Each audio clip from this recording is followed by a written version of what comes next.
l'aspect 2, on va essayer d'en parler là. Il y a, on va dire, deux parties dans le poly. La première partie, qu'est-ce que vous voyez à l'écran? Est-ce que vous voyez juste le crâne ou est-ce que vous voyez aussi le cours là? On voit que Juste le crâne. Et là, vous voyez. Non, là, qu'est-ce que vous voyez? Vous on voyez voit, quoi là? on voit les deux. Vous voyez les deux. Ok, impeccable. Donc, on va le faire comme ça. Dans l'aspect 2, il y a deux parties. La première partie avec la morphologie crânio-faciale, donc c'est la présentation du crâne, etc. Et la deuxième partie avec comment on appelle ça? La morpho. La morpho, c'est le développement embryonnaire, ok? Donc, vous verrez que c'est deux matières, deux parties de la matière qui sont totalement différentes. C'est pas du tout la même chose. Et à bosser de manière du coup très différente. Donc nous, on va s'attarder dans un premier temps sur l'anatomie tête et cou, les développements morpho-facial. Et aujourd'hui, on va parler des os du crâne. Vous verrez qu'en fait, on a un cours entier. Ça, c'est un cours du TAM, il me semble. C'est un ancien cours. Je sais qu'il y a des trucs après qui ont bougé dans le poly, mais c'est un cours où il y a tous les schémas. Il y a plein de schémas détaillés, etc. C'est super intéressant de l'avoir. Et alors que vous verrez que dans le cours du poly, c'est que le texte, il y a zéro schéma, il y a zéro titre, c'est un bloc. Et moi, je sais que les textes, les cours comme ça, je n'aimais pas trop apprendre. Une question, Donc là, en fait, ouais, je juste, t'écoute. est-ce que tu sais si Dan, il envoie tous les cours de spé, du coup, pour le groupe, ou comment ça va se passer? Comme on n'a pas les mêmes spé et tout. Normalement, Dan, il envoie tout. Il envoie tout? Comme les cours, il envoie tout, ouais. Après, Ok. je peux lui demander si vous voulez, parce qu'en fait, moi, j'ai tous les cours de SP12 qui sont retapés comme ça. Je peux vous demander qui les envoie. Je les lui avais déjà envoyés il y a l'année dernière. Donc, je peux quand même lui demander qui vous les renvoie. C'est intéressant de bosser comme ça. Après, le truc, c'est que c'est des cours maintenant qui sont anciens, qui datent de 2015. En général, en SP2, il n'y a pas énormément de choses qui bougent. Mais après, voilà, je sais que des fois, Pierrot, il fait des petites modifs sur le poly. Donc, attention à prendre avec des pincettes, quoi. C'est plus un cours pour commencer à apprendre le poly quand vous prenez de l'avance que un cours où vous allez apprendre votre cours définitif. OK? Ok, merci. Donc là, Les voilà. polis, Donc, on les comment récupère quand? les polis, normalement, le premier jour, quoi. Mardi, je pense, vous allez mardi, mercredi, entre mardi et mercredi, vous allez les récupérer. Il me semble que c'est les premiers jours de cours, quoi. OK? Ok. OK. Donc, on va essayer de rentrer pour vous montrer, pour vous donner un exemple. Moi, ce que je fais, c'est que je bosse avec le logiciel Atlas Anatomie, OK? Pourquoi le logiciel Atlas Anatomie? Parce que c'est un logiciel qui est super complet. Vous allez voir que, par exemple, bon, là, c'est beaucoup de généralités. On va quand même les lire pour que vous puissiez comprendre de quoi on parle. Le crâne, la constitution est formée de 8 os, 4 qui sont médians. Donc ça, pour les passes, vous avez fait l'UE5 au premier semestre, donc vous comprenez médian, latéral, etc. Donc les 4 os, pardon, sont l'os frontal, c'est celui-là. Ok, vous voyez ici. L'os ethmoïde, en fait, on ne le voit pas bien ici, mais si on regarde bien dans le nez, il est là, c'est l'ethmoïde. L'os sphénoïde, qu'on ne voit pas en fait en totalité, mais c'est celui-là. Hop là. Le sphénoïde, qui en fait, c'est l'os central du crâne. Et le temporal. Le temporal, c'est celui-là. Donc là, on parle en fait du crâne. Vous allez voir que il y a la face. La face, c'est tous les os d'ici. Et le crâne, si vous voulez, c'est les os qui forment le crâne. Et donc ça, c'est pour les os médians qui sont du coup impairs, puisqu'il n'y en a qu'un de chaque. Et deux os qui sont pairs et symétriques, c'est les os pariétales ici. Hop là, il y en a un ici et un ici. Et les os... pourquoi il y a deux fois temporal? Non, ce n'était pas le temporal qui était, euh, médian, c'est l'occipital derrière, ok? C'est une erreur du poly. Vous voyez qu'il y a des erreurs. Donc attention au cours. Ok, donc là c'est pour la présentation des os du crâne. Ça va être ces os en fait qu'on va présenter en détail durant tout le long du cours. Vous voyez qu'en fait, je vais défiler le cours. On va parler de la morphologie extérieure, etc. Et vous voyez qu'après, on va rentrer dans le vif du sujet, les os du crâne. Voilà. Et là, on va présenter chaque os. Par exemple, le frontal. Vous voyez que en fait, sur le logiciel Atlas Anatomie, quand vous cliquez sur un os, vous avez ce petit logo là où en fait il y a l'os avec plusieurs couleurs. Si vous cliquez dessus, ça va vous donner le descriptif de l'os. En fait, ok. Donc là vous avez, ça c'est la base. Ici c'est la glabelle, c'est une partie de l'os. Là vous avez normalement c'est les arcades sourcilières. Et ça c'est les processus zygomatiques, comme ce que vous aviez fait en fait en anatomie pour les passes en UE5 au premier semestre, avec pour l'os du bras, les processus coracoïdes, etc. Et bien vous allez avoir pareil, mais pour les os du crâne. Ok, ça va être le même principe. Ok, donc bon, on va revenir un petit peu plus en détail au cours. Donc, présentation, donc on distingue la partie supérieure qu'on appelle la voûte ou calvaria, et la partie inférieure, la base, c'est la partie en fait, si vous voulez, la base, c'est cette partie, et la voûte, c'est cette partie. Est-ce qu'on voit ma souris ou pas? Oui. Ouais. Oui. Ok. Donc, voûte, toute cette partie-là, et la base, toute cette partie-là. Bon, à savoir que c'est la base qui percèle de nombreux orifices. Bon, ça, c'est des pièges d'écurie. Quelque chose aussi qui tombe souvent en QCM, le seul os qui n'appartient qu'à la base, c'est l'ethmoïde, qu'on voit ici, là. Attendez, là. Qu'on voit ici, il appartient qu'à la base, en fait, parce que si on se met comme ça, vous voyez qu'il est uniquement sur la base. Et le pariétal, c'est le seul os qui n'appartient qu'à la voûte, parce que quand on se met comme ça, on voit bien qu'il n'est pas en rapport avec la base ici. Et vous verrez qu'en fait, sinon, tous les autres os, à part l'ethmoïde et le pariétal, appartiennent et à la base du crâne et à la voûte. Okay, parce que le temporal, voilà, ici, il appartient et ici, là, et ici à la voûte. L'occipital, il appartient ici à la base, ici à la voûte. Le frontal, il appartient ici à la base et ici à la voûte. Voilà. Donc tous les os appartiennent et à la base et à la voûte, sauf l'ethmoïde pariétal qui appartiennent respectivement uniquement à la base et uniquement à la voûte. Savoir aussi que sont creusées de cavités qu'on appelle soit des cavités pneumatiques pour le frontal, l'ethmoïde et le sphénoïde, ou alors des cavités qu'on appelle proprement dites. Ça veut dire quoi une cavité proprement dite? C'est une cavité qui contient un organe d'un sens, donc la cavité de l'oreille dans le temporal. Ok, donc voilà, bon, les os sont unis par des sutures. Ça, on le verra sur ici, là, sur ce schéma, on le verra mieux. Les os du crâne sont constitués par deux lames de tissu osseux. Bon, ça, c'est plus de l'histologie, c'est pas important d'en parler aujourd'hui. Donc là, c'est les différentes la morphologie externe du crâne. Donc en fait, là, on va décrire chaque face. Donc si on prend le cours, face supérieure, on va la voir, si vous voulez, comme ça. Ok, donc ça, c'est la face supérieure du crâne. Elle correspond à la voûte du crâne et directement en rapport avec le cuir chevelu. Bon, logique. Elle a une forme ovoïde à grosse extrémité postérieure. En fait, vous voyez que si on se met sur un axe comme ça, forme ovoïde avec une plus grosse extrémité derrière. Ok. Et elle est formée par, alors attention, parce que ça, c'est des trucs qui tombent, qui peuvent tomber, et ça tombe souvent d'ailleurs, la partie verticale de l'os frontal. Parce qu'en fait, on verra, l'os frontal, un truc qu'on peut faire aussi, c'est juste avoir sélectionné les autres, cachés. Ok.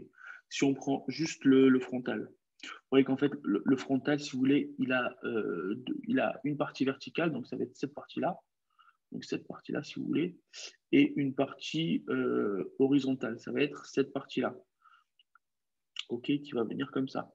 Donc en fait, ce qu'on nous dit ici dans le cours, alors, ce qu'on nous dit dans le cours, c'est que la partie verticale, c'est la partie qui forme la face supérieure du crâne, ok. Ça va être la partie verticale de l'os et pas la partie horizontale. Donc toujours qui forment la face supérieure de la boîte, de la face externe du crâne, pardon, les deux os pariétaux, okay, et l'écaille de l'os temporal. Vous verrez qu'en fait, il y a deux parties dans l'os, l'écaille et, je ne me souviens plus de l'autre nom, mais deux parties dans l'os, et là, pour le coup, c'est l'occipital, c'est l'écaille de l'occipital qui permet de former la face supérieure. Et ensuite, on va s'intéresser maintenant aux sutures. Donc, les sutures, vous en voyez trois. Une ici et une ici, qui sont la suture coronale, c'est la suture qu'on voit, alors, c'est celle-ci, ok. Ensuite, ça, on a la suture sagittale, Et là, on a la suture lambdoïde.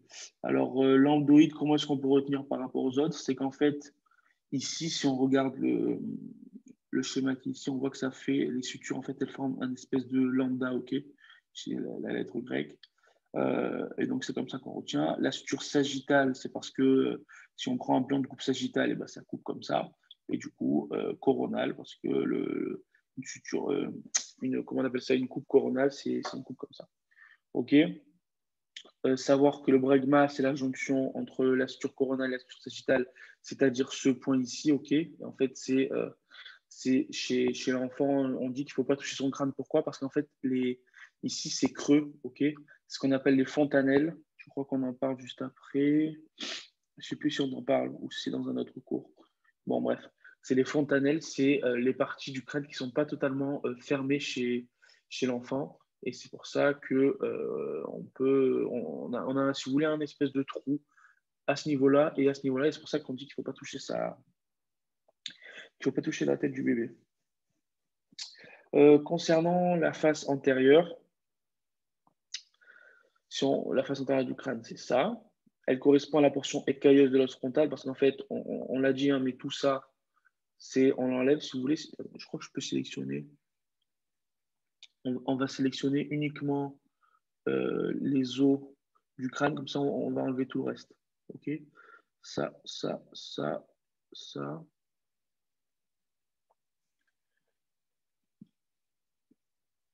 Il y a aussi l'ethmoïde. Et il me semble que c'est bon. Hein. Alors, sélectionner les autres. Cacher. Voilà. Donc ça, c'est uniquement le crâne. Donc, face antérieure, portion écailleuse de l'os frontal. Ok, donc c'est que ça. La suture métopique se trouve au-dessus de l'échancrure nasal. Voilà. C'est la suture métopique, c'est ça en fait. Ça correspond à la glabelle, moi je l'avais compris, c'est une suture en fait je ne sais pas si on arrive à la voir ici. Voilà. Vous voyez qu'en fait il y a une espèce de suture ici, c'est ça la suture métopique. Oula. Ok. Latéralement au-dessus des deux cavités orbitaires se trouvent les deux arcades sourcilières, donc c'est ce qui est en rouge ici. Elles sont unies sur une surface lisse, la glabelle, c'est ce qui est en rose ici. Les bosses frontales se trouvent au-dessus des arcades sourcilières, c'est ça. Éminence frontale ou bosse frontale. Les bosses frontales se trouvent au-dessus des arcades sourcilières, on l'a dit. Donc voilà, en fait, vous voyez que bon, on va pas faire toutes les faces parce que c'est pas le plus intéressant ici. On va juste s'attarder après sur la morphologie interne, la base du crâne, mais on va pas faire toutes les faces parce que c'est pas le plus important. Ici, en SP2, vous voyez qu'il y a énormément de choses. Par exemple, pour la face inférieure, on vous dit qu'elle est découpée en trois. On ne va pas détailler, hein, mais il faut savoir que c'est la portion orbitonasale de l'os frontal, etc. C'est des pièges qu'on peut vous faire et c'est des trucs en fait vous allez devoir décortiquer. Et c'est pour ça que ce logiciel est bien parce que ça vous permet de vraiment décortiquer chaque truc. Vous pouvez faire apparaître tel os, enlever tel os. Vous verrez qu'après, il y a les muscles et les vaisseaux sanguins qui vont rentrer en compte. Vous allez pouvoir faire apparaître tel vaisseau sanguin au niveau du cou. Voilà, c'est intéressant. Donc, moi, je reconseille vivement ce logiciel. C'est un logiciel qui est payant, donc après, vous pouvez essayer de voir avec quelqu'un pour le prendre à deux ou quoi. Mais c'est intéressant pour l'aspect 2, ça permet de bien la bosser. Je crois que c'est un logiciel qui coûte autour de 20-30 euros. Donc, voilà, essayez de voir si vous pouvez le prendre ou si vous pouvez le prendre à plusieurs. Voilà, donc énormément de petits détails à connaître par cœur et vous allez voir qu'en les décortiquant bien, vous allez pouvoir vraiment bien, comment dire, vous allez pouvoir bien approfondir cette SP2. Morphologie interne, donc vous allez voir qu'en fait, et c'est des questions qui vont tomber souvent, on va avoir ce qu'on appelle la base du crâne, ok. Donc pour voir la base du crâne, je vais atténuer le pariétal, atténuer celui-là, atténuer le frontal. Voilà. Et donc, en fait, ce qui nous permet ici de voir à travers. Je vais quand même enlever celui-là, comme ça, on peut voir totalement. Donc, ça, c'est celui-là, je vais le remettre. Ça, c'est l'intérieur du crâne, ok. Vous verrez qu'en fait, ici, il y a énormément d'éléments anatomiques qui se mettent ici. Là, on a le temporal. Là, ça va être la selle turcique, là, on va avoir l'hypophyse. Donc voilà, donc en fait, vous allez voir que la base du crâne, c'est cette partie-là, cette vue, est découpée en trois parties. L'étage antérieur, qui est ce qu'on appelle ethmoïdo-frontal, l'étage moyen, qui est sphénoïdo-temporal, et l'étage postérieur, qui n'a pas de nom. Donc en fait, vous allez voir que l'étage antérieur il est composé en avant par la face supérieure de l'ethmoïde. Donc la face supérieure de l'ethmoïde, c'est ça. Okay. Donc on va décortiquer donc, la face antérieure de l'ethmoïde, latéralement par les petites ailes du sphénoïde. Les petites ailes du sphénoïde, je vais vous les afficher. Vous voyez qu'en fait, ça, c'est le sphénoïde dans sa totalité. Et les petites ailes, c'est les parties qui sont roses ici. Okay. Et donc, c'est formé uniquement par ces petites ailes. Ça s'arrête aux petites ailes. Okay. Et donc, latéralement par les petites ailes. Et en arrière, par la partie antérieure du corps du sphénoïde. Donc, la partie antérieure, c'est ça. OK. Ça, c'est pour l'étage antérieur. L'étage moyen, par exemple, on dit qu'il est sphénotemporal. Il est marqué par une dépression médiane sur la face supérieure du corps du sphénoïde. Donc là, on parle de ce creux ici, si vous voulez. Vous voyez qu'il y a un creux, une dépression médiane. La selle turcique où se loge l'hypophyse. Okay. Latéralement, il y a de chaque côté une vaste dépression formée. Bon, ça, à la limite, ce n'est pas super intéressant. Mais vous voyez qu'en fait, c'est beaucoup de trucs comme ça, avec des creux, des trucs qui sont formés par plusieurs éléments. Et avec le logiciel, ça vous permet de bien le connaître. OK. Sur une vue endocrânienne, on voit d'avant en arrière le clivus, le foramen magnum, la carte occipitale interne. Bon, ça encore une fois, c'est des trucs à procéder listes. Vous allez bien les décortiquer parce que ça sert à rien que je vous les explique maintenant. Moi, ce que je voulais faire rapidement là, avant qu'on finisse, c'était de présenter par exemple un os pour que vous puissiez comprendre comment... Alors, je ne sais pas quel est l'os le plus intéressant à présenter. Je pense qu'on va faire le sphénoïde. OK. On va faire le sphénoïde parce que c'est l'os le plus difficile à appréhender, on va dire. OK. Donc, là, voilà, on se remet en condition. On arrive en cours. On parle de la sphénoïde. Qu'est-ce qu'on fait? On prend son petit logiciel d'anatomie. On sélectionne uniquement le sphénoïde et on appuie sur le logo ici où il y a marqué détail. Et on va avoir le sphénoïde qui est décrit dans sa totalité.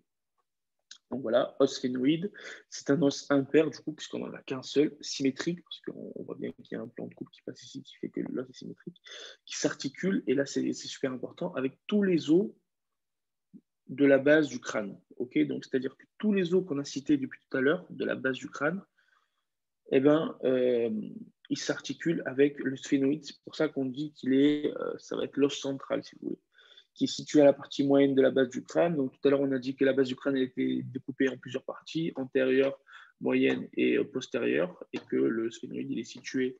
En fait, le sphénoïde, il appartient aux trois parties de la base. Les petites ailes, elles appartiennent à la base, à la partie avant de la base. Et je crois que c'est le dos de la selle turcique qui appartient à la face postérieure, à la partie postérieure de la base. Donc, il est constitué de la partie médiane, donc c'est le corps. En fait, le corps, c'est tout ce que vous voyez ici. Deux expansions bilatérales, les petites et les grandes ailes. Donc, les petites, c'est ce qui est en rose ici, et les grandes ailes, c'est ce qui est en vert là. Donc, vous voyez qu'en fait, c'est des expansions qu'on appelle bilatérales. Et des prolongements inférieurs. Donc, c'est en fait ce qu'on a ici. Okay, c'est ce qu'on appelle les processus ptérygoïdes, qui est divisé lui-même en partie médiale et en partie latérale. Donc, si on reprend le corps, le sphénoïde, on a le corps ici, ok. Les ailes, grande aile, petite aile, grande aile, petite aile. Et en bas, processus ptérygoïde avec lame médiale ici et lame latérale, ok. Donc, sphénoïde, base du crâne constituée, médiane le corps, expansion bilatérale, les ailes petites et grandes, et les prolongements inférieurs, processus ptérygoïde de chaque côté du corps. Ok. L'os sphénoïde s'articule du coup avec l'os frontal. Alors là, ça peut être intéressant de le quitter. On va le remettre comme ça. Donc, il s'articule avec l'os frontal comme ça. Ok. Avec l'ethmoïde, parce qu'en fait, l'ethmoïde, vous voyez qu'en fait, c'est l'os qui est ici, donc il s'articule avec le sphénoïde. Le sphénoïde, il s'articule ici avec l'occipital, ok, parce vous voyez qu'ils se rejoignent. Les os pariétaux, alors là, on peut le voir ici.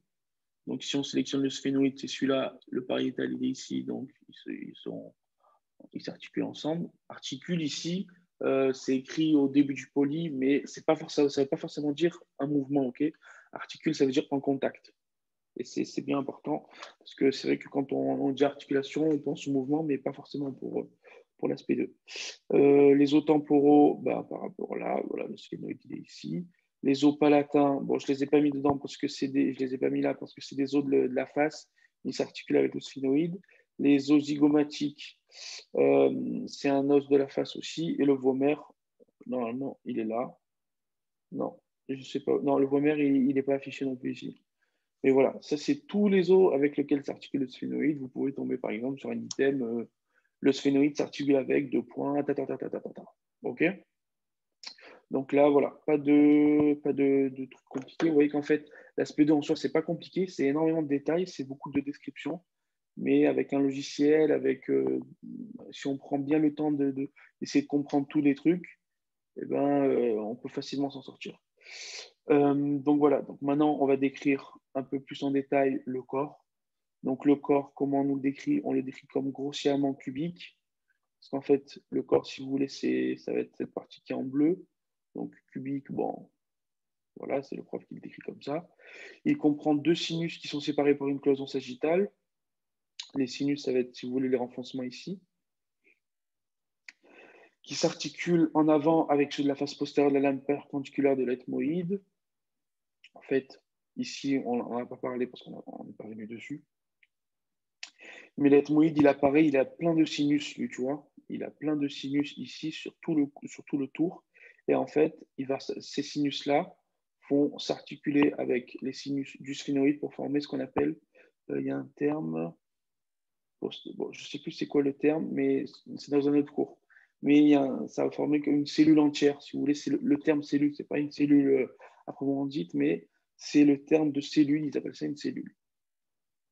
Donc, la face supérieure, elle présente d'avant en arrière. Ok, donc face supérieure, on se met comme ça. Donc, le jugum sphénoïdal, surface plane qui s'articule en avant avec l'ethmoïde. Donc, c'est cette partie-là. C'est la partie de devant. Le sillon chiasmatique. Le sillon chiasmatique, en fait, c'est le sillon ici, que vous voyez en gris un peu plus foncé.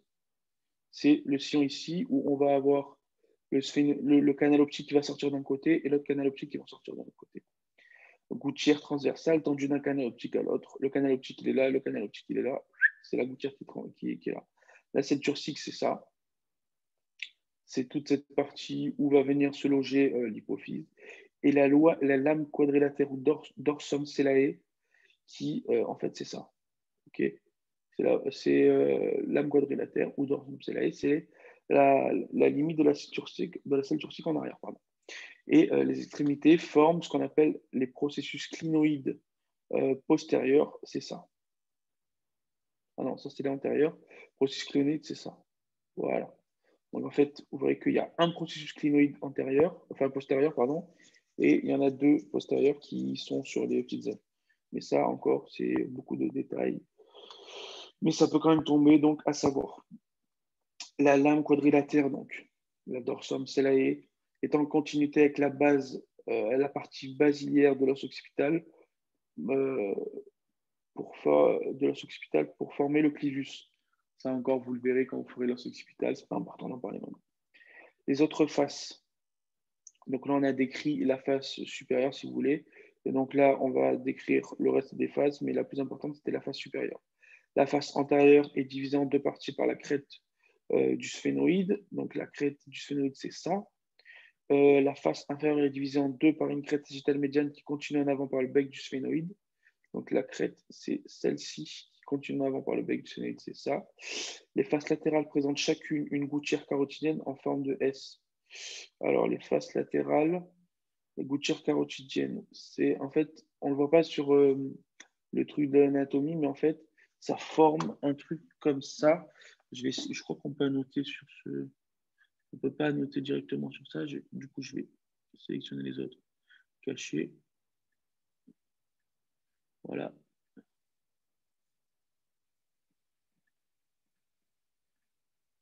Pourquoi disséquer? Non. Bon, alors attendez, je reviens. Je me suis embrouillé. Je croyais qu'on pouvait annoter. Sélectionner les autres cachés. Ah voilà, annoter, c'est là. Donc si on regarde le truc comme ça, on voit qu'en fait, il y a un S qui se dessine ici.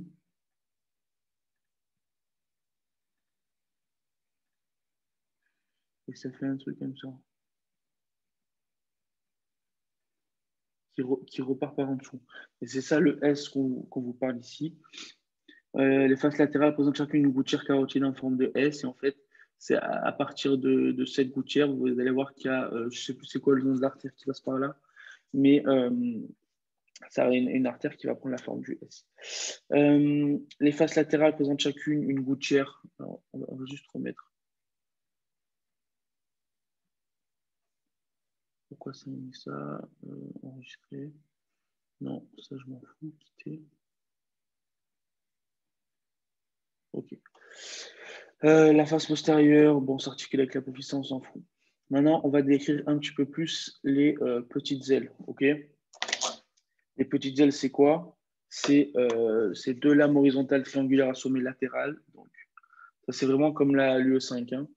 Lame horizontale triangulaire à sommet latéral, donc sur le côté. Elles naissent de la partie antéro-supérieure du corps. Leur base est percée par le canal optique. Le canal optique, c'est ça, ce qu'on voit ici, là, qui livre le passage du nerf optique et de l'artère ophtalmique. Alors voilà, ça, c'est un piège. On va vous le faire, c'est sûr. Vous allez tomber dedans la première fois, je ne sais pas, mais la majorité des personnes tombent dedans, qui livre passage à l'artère optique et au nerf ophtalmique. C'est l'inverse. C'est nerf optique, artère ophtalmique. On va vous faire le piège, c'est sûr. La face supérieure fait partie de l'étage antérieur du crâne, donc ça on l'a dit. La face inférieure forme la paroi supérieure des orbites. En fait, vous verrez que si on arrive à remettre le crâne, non. Si on remet le crâne, en fait, on voit que les petites ailes, c'est ça en fait, ok? Grossièrement, c'est ça. Avec là, vous voyez le canal optique et ça, c'est les grandes ailes. Donc, quand on vous dit que la face inférieure forme la paroi supérieure des orbites, donc ça, c'est la face inférieure des ailes, ok, puisque on le voit d'en dessous, si vous voulez. Elle forme la paroi supérieure des orbites parce que vous voyez qu'en fait, l'orbite ici, c'est la face supérieure, c'est cette partie. Ok. N'hésitez pas à intervenir si vous avez des questions sur ça. Est-ce qu'il y a des questions pour le moment sur tout ce qu'on a dit depuis le début? Non. Non? Ok. Le bord postérieur de la base présente le processus clinoïde antérieur. Donc ça, c'est ce qu'on a dit tout à l'heure. Le processus clinoïde antérieur, c'est ça, c'est le petit truc gris là. Ok. Les grandes ailes, elles sont latérales et donnent naissance à la partie antéro-supérieure du corps. Donc ça, c'est les grandes ailes, ok. C'est ce qui est en bleu ciel maintenant. Elles ont une face endocrânienne, une face exocrânienne, parce qu'en fait, vous voyez que la partie ici, c'est la partie qui est à l'intérieur du crâne. Et la partie ici, là, cette face-là, c'est la face qui est à l'extérieur du crâne. Ok, chaque grande aile se redresse dans sa partie supérieure et latérale, ce qui explique l'existence de 4 parties. Ça, c'est une partie qu'il avait enlevée dans le cours. Je sais que moi, il nous avait dit de ne pas la prendre, donc pas forcément intéressant de la prendre ici. Et à savoir que les grandes ailes, elles ont 3 foramen qu'on appelle ici le foramen rond, ici le foramen ovale, ici le foramen épineux. Ok. Et à savoir dans cet ordre, parce qu'il y a des schémas, on peut vous faire tomber en SP2 des schémas, à savoir le jour de l'examen. Donc vous voyez qu'en fait, le jour de la remise des polis, on va vous remettre un poli de texte, un poli de schéma, et il va falloir connaître les deux. Donc, foramen rond, ovale, épineux, à retenir de cet ordre, à savoir lequel est lequel. Et le bord postérieur ainsi que le corps du sphénoïde forme avec la pointe du rocher du temporal le trou déchiré. Ça aussi, vous le verrez quand vous ferez le temporal. Pour bien comprendre ce coup, en fait, il faut avoir fait tous les os. Et, parce qu'en fait, il y a plein d'os qui se. Quand on comprend la manière dans laquelle les os s'imbriquent entre eux, si vous voulez, et ben, on va pouvoir comprendre tous les petits trucs, genre savoir c'est quoi le trou déchiré sans forcément. Enfin, ça va être évident qu'il va y avoir un espace à cet endroit-là, et donc cet espace, on saura que c'est le trou déchiré. OK. Et voilà, donc c'est tout pour les grandes ailes. Les processus ptérygoïdes, on a dit que c'est ça. Donc, ce sont des lames osseuses verticales qui se détachent de la partie inférieure du corps pour la racine médiale. Donc, en fait, la racine médiale, c'est celle-là qui se détache de la partie inférieure du corps. Et pour de la grande aile, pour la partie latérale, vous voyez qu'en fait, ici, ça se détache de la grande aile et là, de la partie du corps. Les deux racines se soudent par le bord antérieur. Donc, vous voyez qu'en fait, elles partent avec un angle qui a pour sommet la partie antérieure du sphénoïde. Et c'est ce qu'on appelle un angle dièdre, ouvert en arrière. OK. Ça va être un angle formé par ces deux lames osseuses qui a du coup le sommet, si vous voulez, la crête, elle va être en avant du côté postérieur. Et l'espace compris entre les deux lames va former ce qu'on appelle la fosse ptérygoïdienne. OK. Voilà, ça c'est pour les processus ptérygoïdes. Dans leur moitié inférieure, les deux lames s'écartent l'une de l'autre et délimitent l'échancrure ptérygoïdienne. L'échancrure ptérygoïdienne, c'est donc en fait ici on a comment on appelle ça, la fosse ptérygoïdienne et la partie, si vous voulez, ici là, qui est formée comme ça va être l'échancrure ptérygoïdienne. Donc à bien faire la différence entre fosse, c'est tout ce qu'il y a là. Et échancrure, c'est juste ça. OK. Donc voilà, pour le sphénoïde, c'est comme ça qu'il faut aborder les os en UE7. Il faut décortiquer petit à petit, bien comprendre chaque détail du cours pour après quand vous allez avoir, par exemple, je vous dis une connerie, quand on vous parler du trou déchiré, voilà, savoir que c'est le bord postérieur du corps du sphénoïde. Voilà, savoir que c'est ça. Vous allez me dire c'est pas énormément, mais en fait, ça va être cette partie-là qui va former le rocher. Voilà, sphénoïde, trou déchiré antérieur, parce que le trou déchiré, il a une partie antérieure et une partie postérieure. La partie antérieure, elle est formée par le bord postérieur du corps du sphénoïde. Et du coup, la partie postérieure, elle va être formée par la pointe du rocher du temporal. Et donc, c'est plein de petits détails comme ça à savoir. Et voilà. Bon, il est presque 11h20, donc on va s'arrêter là pour l'aspect 2. Enfin, du coup, moi, je vais m'arrêter ici. Il y a Dan qui va prendre le relais. Est-ce qu'il y a des questions sur l'aspect 2 ou même sur la méthodologie que vous avez, des questions que vous êtes posées entre-temps? Je vous écoute.